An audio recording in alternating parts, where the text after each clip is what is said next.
नमस्कार, मी मोहन दाते, पंचांग करते.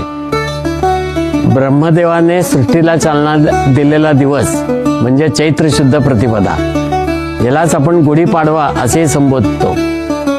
3.5 मुहूर्तापैकी अत्यंत शुभ दिवस, कारण या दिवशी संवत्सराचा आरंभ होत असतो.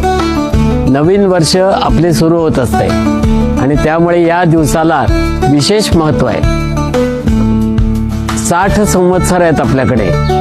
त्या प्रत्येक संवत्सराचं नाव दरवेळेस 60 वर्षांनी येत असतं. तसं या चैत्रशुद्ध प्रतिपदेला आपण संवत्सराचं नाव घेऊन आणि गणपतीचं पंचांगस्थ गणपतीचं पूजन करून आणि गुढी उभा करून आपण हा सण साजरा करत असतो. यावर्षी 6:54 नंतर आपल्याला गुढी उभी करायची आहे, कारण अमावस्या संपते. प्रतिपदेचा क्षय असल्यामुळे आपल्याला अमावस्या समाप्तीनंतर गुढी उभी करायची आहे. तेव्हा यावर्षी सर्वांनी लक्षात ठेवावं की सूर्योदयाला गुढी उभी न करता आपण 6:54 नंतर गुढी पूजन, पंचांगस्थ गणपती पूजन आणि गुढी उभारणे असे सगळे विधी आपल्याला करायचे आहेत.